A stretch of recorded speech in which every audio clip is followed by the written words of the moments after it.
ಅಧ್ಯಾಯ 31. ಶ್ರೀ ಗುರುಗಳು ಸಾವಿತ್ರಿಗೆ ಸ್ತ್ರೀ ಧರ್ಮವನ್ನು ಉಪದೇಶಿಸತೊಡಗಿದರು. ಸಂಸಾರ ಸಾಗರವನ್ನು ದಾಟಲು ಧರ್ಮವೇ ನಾವೆಯಂತೆ.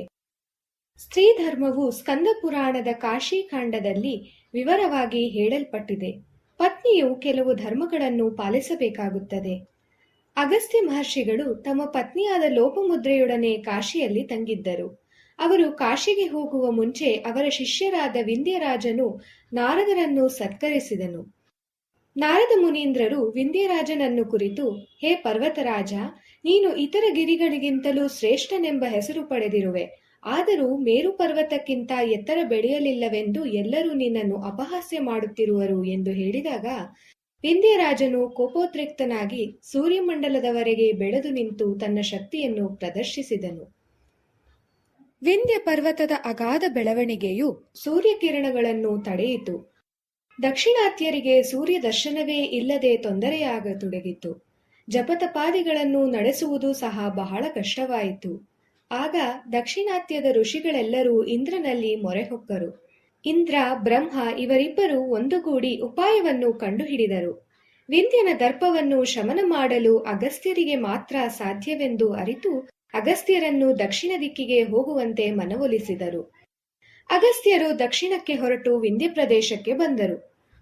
ಭಗೀರಥನ ಹಿಂದೆ ಅಗಸ್ತ್ಯರ ಆಶ್ರಮದೊಳಗೆ ನುಗ್ಗಿದ್ದ ಗಂಗೆಯನ್ನು ಒಂದೇ ಗುಟುಕಿನಲ್ಲಿ ಅಗಸ್ತ್ಯರು ಪ್ರಾಶನ ಮಾಡಿದ್ದರು. ಇಂತಹ ಮಹಿಮಾನ್ವಿತರನ್ನು ವಿಂಧ್ಯನು ತನ್ನ ಗುರುಗಳೆಂದು ಭಾವಿಸಿ ಗೌರವಿಸಿದನು. ಅಗಸ್ತ್ಯರು ವಿಂಧ್ಯನತ್ತ ಬರುತ್ತಿದ್ದುದನ್ನು ಕಂಡು ಪರ್ವತರಾಜನು ತಲೆಬಾಗಿ ಅವರನ್ನು ವಂದಿಸಿದನು. ವಿಂಧ್ಯನನ್ನು ಆಶೀರ್ವದಿಸಿದ ಅಗಸ್ತ್ಯರು, ಹೇ ವಿಂಧ್ಯನೇ, ನಾನು ದಕ್ಷಿಣಾತ್ಯಕ್ಕೆ ಹೋಗಬೇಕಾಗಿದೆ. ನಾನು ಹಿಂದಿರುಗುವ ದಿನಗಳನ್ನು ನಿರೀಕ್ಷೆ ಮಾಡುತ್ತಿರು ಎಂದು ಆಜ್ಞಾಪಿಸಿ ಮುಂದೆ ಹೊರಟು ಹೋದರು.